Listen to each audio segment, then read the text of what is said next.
નમસ્તે. આજે આપણે આઈડીબીઆઈ બેંકના પ્રિફર્ડ અકાઉન્ટ વિશે વાત કરવાના છીએ. આ અકાઉન્ટના લાભ અને મર્યાદા બંને છે. આપણે બંનેની વાત કરીશું. પહેલાં આપણે લાભની વાત કરી લઈએ. તો પહેલો લાભ છે મફતમાં debit card. IDBI bank preferred account ધારકને એકદમ મફતમાં પ્લેટિનિયમ ડેબિટ કાર્ડ આપે છે. આ ડેબિટ કાર્ડ પર કોઈ પણ જાતનો એન્યુઅલ ચાર્જ અને રિપ્લેસમેન્ટ ચાર્જ નથી લાગતો. આપણને પ્રશ્ન થાય કે એન્યુઅલ ચાર્જ અને રિપ્લેસમેન્ટ ચાર્જ લાગે ક્યારે? તો બેંક દર વર્ષે ડેબિટ કાર્ડની સુવિધા આપવા બદલ પોતાના કસ્ટમર પાસેથી અમુક પ્રમાણમાં ચાર્જ લે. એને કહેવાય એન્યુઅલ ચાર્જ. અને રિપ્લેસમેન્ટ ચાર્જ એટલે જ્યારે કાર્ડ ડેમેજ થઈ જાય અથવા તો કાર્ડમાં એવા ફેરફાર થઈ જાય કે જેના કારણે એટીએમ મશીન કાર્ડને એક્સેપ્ટ જ ના કરે. આવા સંજોગોમાં જૂના કાર્ડની જગ્યાએ નવું કાર્ડ લેવાની ફરજ કસ્ટમરને પડતી હોય છે. જ્યારે જૂના કાર્ડની જગ્યાએ નવું કાર્ડ લેવાની રિક્વેસ્ટ કસ્ટમર બેંકમાં લઈને આવે ત્યારે એની પાસેથી અમુક ચાર્જ લેવામાં આવે. એને કહેવાય રિપ્લેસમેન્ટ ફી, અથવા તો ઘણી બધી જગ્યાએ આને ઇશ્યુઅન્સ ફી હોતા, કાર્ડ ઇશ્યુઅન્સ ફી એવું પણ કહેતા હોય છે કે નવું કાર્ડ ઇસ્યુ કરવા માટેની ફી. તમારી પાસેથી આવો કોઈ પણ ચાર્જ નહીં લેવામાં આવે. ડેબિટ કાર્ડ તમને એકદમ મફતમાં જ પડવાનું છે. હવે આપણને થાય કે આ ડેબિટ કાર્ડના લાભો કયા હશે? તો લાભ એ છે કે પ્લેટિનિયમ ડેબિટ કાર્ડની મદદથી આઈડીબીઆઈ બેંકના કોઈ પણ એટીએમથી ઈચ્છા હોય તેટલા ટ્રાન્ઝેક્શન કરી શકાય. કોઈ પણ જાતનો ચાર્જ તમને નહીં લાગે. કદાચ એટીએમ અન્ય બેંકનું હોય તો મહિનામાં શરૂઆતના 5 ટ્રાન્ઝેક્શન ફ્રીમાં અને પછી પ્રતિ વ્યવહારે ₹23નો ચાર્જ લાગશે. કદાચ એટીએમ ઇન્ટરનેશનલ હોય તો શરૂઆતના 10 ટ્રાન્ઝેક્શન ફ્રીમાં અને પછીના ટ્રાન્ઝેક્શન ઉપર પ્રતિ વ્યવહારે ₹100નો ચાર્જ લાગશે. કેટલા રૂપિયા ઉપાડી શકાય? તો પ્લેટિનિયમ ડેબિટ કાર્ડની મદદથી દિવસમાં ₹1,00,000 સુધીની કેશ ઉપાડી શકાય. હવે આપણને ઘણી બધી વાર એવું હોય કે ₹1,00,000ની દિવસની લિમિટ છે તો આપણે એટીએમમાં જઈને ₹1,00,000 લખી નાખીએ, પિન નાખી દઈએ તો ₹1,00,000 એટીએમ મશીન આપણને આપી દેશે. તો સામાન્ય રીતે એવું નથી હોતું. દરેક એટીએમ મશીનની સિંગલ ટ્રાન્ઝેક્શનમાં કેટલું કેશ આઉટ આપશે એની લિમિટ હોય. આપણે એ લિમિટની મર્યાદામાં રહીને કેશ ઉપાડવાની થશે. ઘણા બધા એટીએમની મશીન 25,000ની હોય કે એક ટ્રાન્ઝેક્શનમાં 25,000ની રકમ નીકળશે. તો એવી લિમિટ હોય. ઘણા એટીએમમાં 50,000ની હોઈ શકે, અમુકમાં 30,000ની હોય, અમુકમાં 35,000ની હોય. આપણે એ મર્યાદાની અંદર રહીને ટ્રાન્ઝેક્શન કરવાના છે. જેમ કે કોઈ એટીએમ મશીનની લિમિટ 25,000ની હોય તો આપણે ₹1,00,000 ઉપાડવા માટે 4 વાર ટ્રાન્ઝેક્શન કરવા પડશે. ત્યારે આપણને દિવસમાં ₹1,00,000ની અમાઉન્ટ મળશે. તો પ્લેટિનિયમ ડેબિટ કાર્ડ હોવાનો મતલબ એ નથી કે એક વારમાં ₹1,00,000 લખી દેવાથી ₹1,00,000ની અમાઉન્ટ મળી જશે. તો આપણે આ વસ્તુ ધ્યાનમાં રાખવી પડશે કે મશીનના પણ પોતાના સેટિંગ હોય છે અને આપણે એ સેટિંગની મર્યાદામાં રહીને ટ્રાન્ઝેક્શન કરવાના છે. કદાચ અન્ય બેંકના એટીએમથી કરતા હોય, ₹1,00,000 ઉપાડવાના હોય, એટીએમ મશીનની લિમિટ સિંગલ ટ્રાન્ઝેક્શન માટેની 25,000 હોય તો તમારે 4 ટ્રાન્ઝેક્શન પોતાના ખર્ચવા પડશે ₹1,00,000 ઉપાડવા માટે. અને તમને તો ખબર જ છે કે મહિનામાં 5 જ ટ્રાન્ઝેક્શન ફ્રીમાં મળે છે, પછીના ટ્રાન્ઝેક્શન ઉપર ચાર્જ લાગે. તો આ બધી ગણતરીથી તમારે ચાલવાનું. શક્ય હોય ત્યાં સુધી આઈડીબીઆઈ બેંકનું એટીએમ વાપરવાનું, જેનાથી ટ્રાન્ઝેક્શનની સંખ્યા ઉપર કોઈ પણ જાતનો ચાર્જ ન લાગે. તો આ વાત થઈ ગઈ ડેબિટ કાર્ડની. હવે આપણે વાત કરીશું અન્ય ટ્રાન્સફરની. ઘણી બધી વાર આપણને અન્ય વ્યક્તિને પેમેન્ટ આપવાનું થાય અને એ પેમેન્ટનો મોડ આરટીજીએસ, આઈએમપીએસ, એનઈએફટી વગેરે જેવા માધ્યમો હોઈ શકે. આવા માધ્યમોનો જ્યારે પેમેન્ટ કરવા માટે આપણે ઉપયોગ કરીએ ત્યારે બેંક કસ્ટમર જોડેથી અમુક પ્રમાણમાં કમિશન લે. કારણ કે તમે આઈડીબીઆઈ બેંકના પ્રિફર્ડ અકાઉન્ટ ધારક છો, માટે એનઈએફટી, આઈએમપીએસ, બેંક ટ્રાન્સફર કે આરટીજીએસ આવા કોઈ પણ ટ્રાન્સફર ઉપર તમારે કોઈ પણ જાતનો ચાર્જ નહીં ચૂકવવો પડે. બધું જ ફ્રીમાં. ભલે તે પછી તમે આઈડીબીઆઈ બેંકની ગો મોબાઈલ એપ્લિકેશનથી કરો, નેટ બેન્કિંગથી કરો કે પછી બ્રાન્ચે ફિઝિકલ આવીને કરો, તમારી પાસેથી કમિશન નહીં લેવામાં આવે. તો આ વાત થઈ ગઈ ટ્રાન્સફરની. હવે આપણે વાત કરીએ અન્ય સેવાઓની. અન્ય સેવાઓમાં પહેલું છે SMS એલર્ટ. પ્રિફર્ડ એકાઉન્ટ ધારકને SMS ઉપર કોઈ ચાર્જ નથી આપવાનો. બીજું છે ડીડી. ડીડી એટલે કે ડિમાન્ડ ડ્રાફ્ટ. ઘણી બધી વાર આપણે ડિમાન્ડ ડ્રાફ્ટની જરૂર પડતી હોય છે, અને જ્યારે ડિમાન્ડ ડ્રાફ્ટ ઇસ્યુ થાય એટલે બેંક પોતાનું કમિશન લે. હવે કારણ કે તમે બધા સ્પેશિયલ છો, માટે ડીડીના બદલામાં તમારી પાસેથી ચાર્જ નહીં લેવામાં આવે. ઈમેલ ઉપર સ્ટેટમેન્ટ ફ્રીમાં છે. વર્ષમાં 100 ચેકની ચેકબુક તમને ફ્રીમાં મળશે. 100 ચેકથી ઉપરના ચેકની તમારે જરૂર પડતી હોય, એટલે કે વધારે ચેકની જરૂર પડતી હોય, તો આવા સંજોગોમાં 101માં ચેકથી તમને ચાર્જ લાગવાનું શરૂ થશે. કેટલો ચાર્જ લાગે? પ્રતિ ચેકે 3 રૂપિયા. આ વર્ષની વાત છે. બીજા વર્ષે તમને ફરીથી 100 ચેક ફ્રીમાં મળશે. પછી ઘણી બધી વાર એવું પણ બને કે ચેકબુક ખોવાઈ જાય, અથવા તો ખોટા વ્યક્તિને ચેક અપાઈ જાય, અથવા તો પેમેન્ટ કર્યા પછી આપણને ખબર પડે કે જે સર્વિસ અથવા જે વસ્તુ આપણે લીધેલી છે એ તો બરાબર નથી, અથવા કંઈ ફ્રોડ થયો છે, ખોટી વસ્તુ અપાઈ ગઈ છે, અને આપણે એના બદલામાં બ્લેન્ક ચેક પણ આપી દીધો છે. તો આવા સંજોગોમાં પેમેન્ટ અટકાવવાની જરૂર પડતી હોય છે. એને આપણે સ્ટોપ પેમેન્ટ રિક્વેસ્ટ કહીએ. આ રિક્વેસ્ટ જ્યારે આપણે બેંકમાં નાખીએ ને, ત્યારે બેંક આપણી પાસેથી અમુક ચાર્જ લે. આ ચાર્જ તમારે આપવાની જરૂર નહીં પડે. સ્ટોપ પેમેન્ટ પણ એકદમ ફ્રીમાં છે. પછી ફાસ્ટેગ તમને એક ફ્રીમાં મળશે. લોકરના રેન્ટ ઉપર તમને 50%ની છૂટ મળશે. સિગ્નેચર વેરિફિકેશન, ફોટો વેરિફિકેશન જેવા સર્ટિફિકેટ તમને એકદમ ફ્રીમાં મળશે. એકદમ ફ્રીમાં આ બધી વસ્તુ તમને વેરીફાઈ કરી આપવામાં આવશે. ડુપ્લિકેટ પાસબુક ફ્રીમાં મળશે. પછી કદાચ ઇન્ટરેસ્ટ સર્ટિફિકેટ જોતું હોય, બેલેન્સ સર્ટિફિકેટ જોતું હોય, તો આ પણ તમને એકદમ ફ્રીમાં આપવામાં આવશે. તો આ થઈ ગઈ મિસલેનિયસ સર્વિસ એટલે કે અન્ય સેવાઓ. હવે આપણે વાત કરીએ કેશ ડિપોઝિટની. તો પ્રિફર્ડ એકાઉન્ટ ધારકને દિવસમાં ₹1,00,000 સુધીની કેશ જમા કરવા ઉપર કોઈ પણ જાતનો ચાર્જ નથી લાગતો.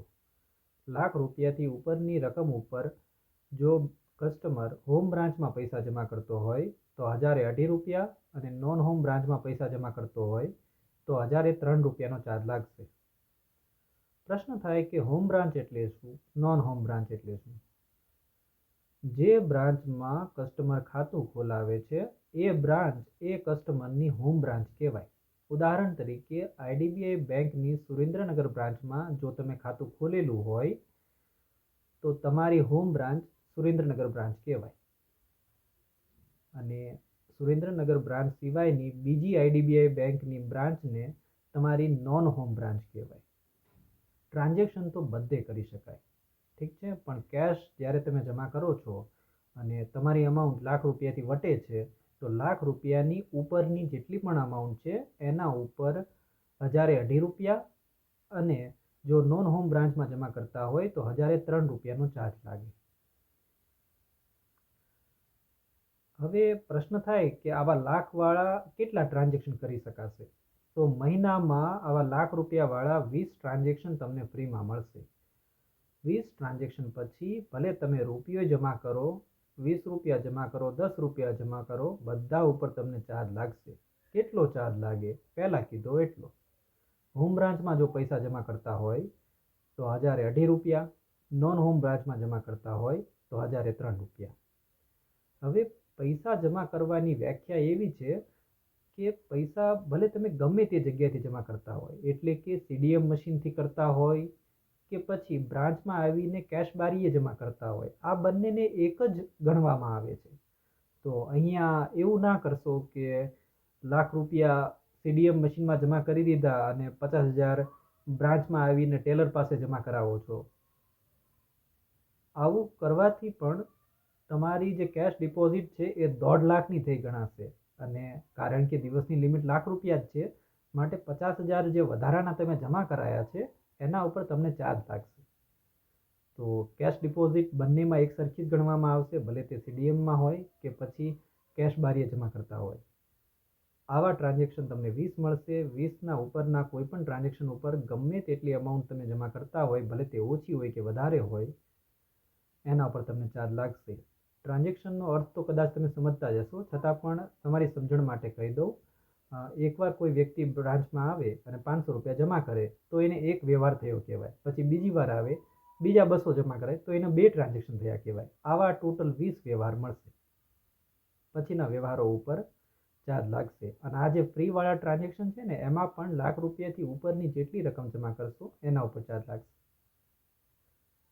ઓકે, તો આ વાત થઈ ગઈ પૈસા જમા કરવાની, કેશ ડિપોઝિટની.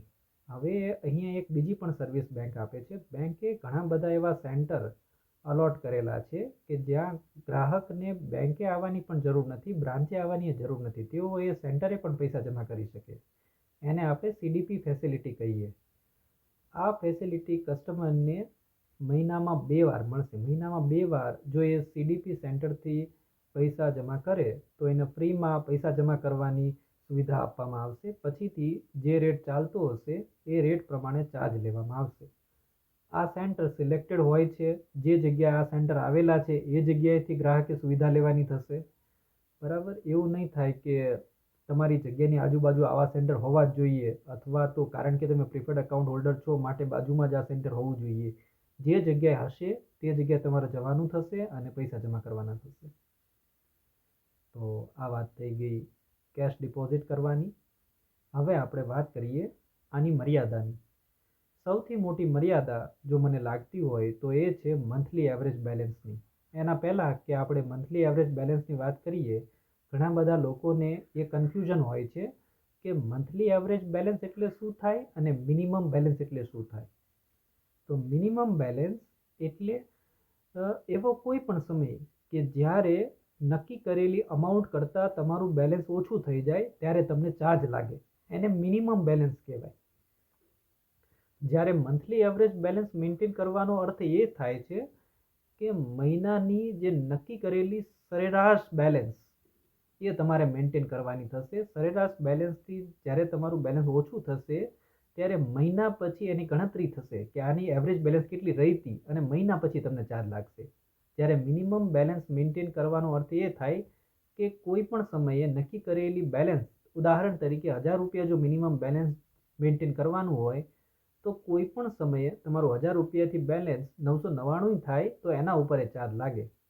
ભલે પછી તમે આગલા દિવસે ₹1 કરોડ જમા કરાયા હોય, પણ જો એના આગલા દિવસે ₹999 બેલેન્સ થઈ જાય તો તમારે ચાર્જ ચૂકવવો પડશે. પણ મંથલી એવરેજ બેલેન્સમાં એવું નથી. અહીંયા તમારે એવરેજ જાળવવાની છે. પ્રીફર્ડ એકાઉન્ટ ધારકને ₹1,00,000ની મંથલી એવરેજ બેલેન્સ જાળવવી પડશે. હવે ₹1,00,000ના સંદર્ભમાં આપણે ઉદાહરણ જોઈએ. એક દિવસમાં કોઈ વ્યક્તિ ₹30 લાખ જમા કરે અને બીજા દિવસે કદાચ એ કાઢી લે, ઝીરો બેલેન્સ કરી નાખે, તો એની મંથલી એવરેજ બેલેન્સ ₹1,00,000ની જળવાઈ કહેવાય. ધારી લઈએ કે મહિનાના 30 દિવસો છે. આવા સંજોગોમાં એની એવરેજ બેલેન્સ ₹1,00,000ની થઈ. અને કારણ કે એની એવરેજ બેલેન્સ ₹1,00,000 થઈ ગઈ છે, માટે બાકીના 29 દિવસોમાં કદાચ એના બેલેન્સ ₹0 જ રહે તો પણ એને ચાર્જ નહીં લાગે. કદાચ ₹10 લાખ એક દિવસમાં જમા કરો તો તમારી મહિનાની બેલેન્સ ₹30,000 રહી કહેવાય.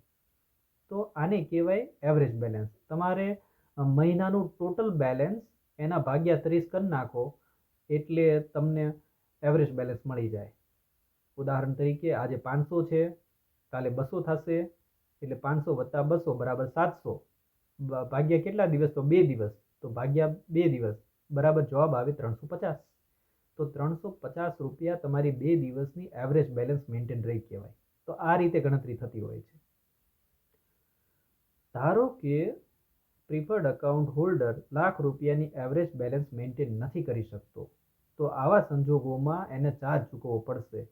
વધુને વધુ ₹200 વત્તા GST ચાર્જ ચૂકવવાનો થશે. મોટે ભાગે GST 18% હોય, તો 18%ની ગણતરીએ ચાલીએ તો મંથલી એવરેજ બેલેન્સ ન જાળવી શકવાને કારણે કસ્ટમરને ₹236નો ચાર્જ લાગશે. તો આ વાત થઈ ગઈ મંથલી એવરેજ બેલેન્સની. હવે આપણે અન્ય મર્યાદાની વાત કરીએ. તો અન્ય મર્યાદામાં એવું છે કે એકવાર પ્રીફર્ડ એકાઉન્ટ ખોલી લો એટલે તમને 30 દિવસનો સમય મળશે કે આ અકાઉન્ટ તમારે ચાલુ રાખવું છે કે બંધ રાખવું છે. કદાચ 30 દિવસની અંદર તમને એવું લાગી જાય કે આ અકાઉન્ટ મને સૂટ નથી થતું અથવા હું આની શરતો પાડી શકું એમ નથી, તો તમે એકદમ મફતમાં તમે એ અકાઉન્ટ બંધ કરાવી શકો. પણ જો 1 મહિનાથી તમે વટી જાઓ તો પછી અને વચ્ચે તમે ખાતું બંધ કરાવો તો તમને પેનલ્ટી લાગશે. આ પેનલ્ટી કેટલી હોય તો જે તે સમયે બેંક સમયે સમયે પોતાના દર બદલતું રહેતું હોય, તો એ સમયના દર તમારે જોવા પડે અને એ સમયના નિયમો પ્રમાણે જે ચાર્જ લાગતો હશે એ તમને લાગશે. હવે બીજું આપણે સિનારીઓ જોઈ લઈએ, જ્યાં કોઈ વ્યક્તિનું નોર્મલ સેવિંગ એકાઉન્ટ ચાલતું હોય અને આવા વિડીયો જોઈને એને મન થાય કે હું પ્રિફર્ડ એકાઉન્ટમાં કન્વર્ટ કરાવી લઉં અને એ કરાવી લે અને 1 મહિના પછી એને એવું ફીલ થાય કે આ તો નથી મજા આવે એવું, આમાં તો ચાર્જ બહુ લાગે છે, લાખ રૂપિયા નથી મેન્ટેન રહેતા, તો એવો વ્યક્તિ 3 મહિના સુધી પ્રિફર્ડ એકાઉન્ટથી પાછું પોતાનું નોર્મલ સેવિંગ એકાઉન્ટમાં એ કન્વર્ટ નહીં કરી શકે. તેને ઓછામાં ઓછા 3 મહિના તો પ્રિફર્ડ એકાઉન્ટ રાખવું જ પડશે અને પછી જ એ પ્રિફર્ડ એકાઉન્ટથી નોર્મલ સેવિંગ એકાઉન્ટમાં કન્વર્ટ કરાવી શકશે. આવું નવું ખાતું ખોલનાર વ્યક્તિ માટે પણ આ જ નિયમ છે કે પ્રિફર્ડ એકાઉન્ટ 3 મહિના સુધી એ મેન્ટેન રાખી શકે, પછી કદાચ એને નાના ખાતામાં કન્વર્ટ કરાવી લેવું હોય તો 3 મહિના પછી એ કરાવી શકશે. ઠીક છે, તો આ એના અમુક નિયમો છે. જ્યારે ખાતું પ્રિફર્ડમાંથી નોર્મલ સેવિંગ થાય ત્યારે પ્રિફર્ડ એકાઉન્ટ હોલ્ડર તરીકે તમે જે જે લાભ લીધા છે એ બધા ઉપર તમને ચાર્જ લાગશે. એટલે કે પહેલાં ડેબિટ કાર્ડની વાત કરી હતી, પ્રિફર્ડ એકાઉન્ટ હોલ્ડર તરીકે તમે ડેબિટ કાર્ડ તો લઈ લીધું, પણ 3 મહિના પછી તમે જ્યારે નોર્મલ સેવિંગ એકાઉન્ટમાં કન્વર્ટ કરી લો છો ત્યારે ડેબિટ કાર્ડ ઉપરનો પણ ચાર્જ લાગશે, જે 799 રૂપિયા છે, વર્ષે એનો એટલો ચાર્જ લાગે. તો આ વસ્તુ તમારે ધ્યાન રાખવાની જરૂર છે. તો આ થઈ ગયા પ્રિફર્ડ એકાઉન્ટના લાભો અને મર્યાદાઓ. છતાંય તમને કોઈ પણ જાતનો પ્રશ્ન રહી જતો હોય તો સુરેન્દ્રનગર બ્રાન્ચમાં તમારો ભાઈ બેઠો જ છે. ગમે ત્યારે આવો, આપણે બિલકુલ ચર્ચા કરીશું. બરાબર, કન્સલ્ટ કરીશ કે તમારા માટે આ ખાતું યોગ્ય છે કે કેમ. અત્યારે હું એટલું તો કહી જ શકું કે એવા લોકો કે જે લોકોના ખાતામાં લાખ રૂપિયા અથવા લાખ રૂપિયાથી ઉપરની અમાઉન્ટ રહેતી હોય એવા લોકો માટે તો આ અકાઉન્ટ બહુ જ સારું છે. કારણ કે હું ઘણી બધી વાર જોઉં છું કે લોકોના ખાતામાં 5 લાખ રૂપિયા રહે છે, 10 લાખ રૂપિયા રહે છે અને તેઓ નોર્મલ સેવિંગ એકાઉન્ટ મેન્ટેન કરે છે અને એટલા જ માટે તેઓને ઘણા બધા ચાર્જે ચૂકવવા પડે છે. SMS એલર્ટ થઈ ગયો, ડેબિટ કાર્ડનું થઈ ગયું, ટ્રાન્ઝેક્શન કરતા હોય NEFT RTGS એના ઉપર ચાર્જ લાગે. તો વધારે બેલેન્સ મેન્ટેન કરવા છતાં તેઓને ચાર્જ લાગતો હોય છે. તો એવા કસ્ટમરોએ આ અકાઉન્ટ લઈ જ લેવું જોઈએ, આ અકાઉન્ટમાં કન્વર્ટ કરી જ નાખવું જોઈએ. પણ એવા લોકો કે જે લાખ રૂપિયાની બેલેન્સ મેન્ટેન નથી કરી શકતા એવા લોકોએ આ અકાઉન્ટનો ચાળો ના કરવો જોઈએ. કારણ કે અહીંયા ચાર્જ બહુ લાગશે જો મંથલી એવરેજ બેલેન્સ મેન્ટેન નહીં કરો. ઠીક છે, 3 મહિના સુધી હલવાઈ જશો, નોર્મલ સેવિંગ એકાઉન્ટમાં કન્વર્ટ નહીં થાય અને તકલીફ પડશે. એટલે એવા જ લોકો પ્રિફર્ડ એકાઉન્ટ ખોલે કે જે લોકો લાખ રૂપિયાની બેલેન્સ મેન્ટેન કરી શકતા હોય. એવા લોકો કે જેના ખાતામાં આટલા પૈસા રેગ્યુલર હોય જ છે, એવા લોકોએ તો આ આંખ બંધ કરીને કરી જ લેવું જોઈએ. વધારે બેલેન્સ રાખીને પણ જો તમે ચાર્જ ચૂકવતા હોય તો એ તો બરાબર વાત નથી જ. માટે પ્રીમિયમ એકાઉન્ટ હોલ્ડરને બેંક જ્યારે પ્રીમિયમ સર્વિસ આપે જ છે તો એને લેવામાં જરાય વાંધો નથી. બાકી તમને કન્ફ્યુઝન હોય તો કન્સલ્ટેશન માટે તમે બ્રાન્ચમાં આવી શકો. ધન્યવાદ.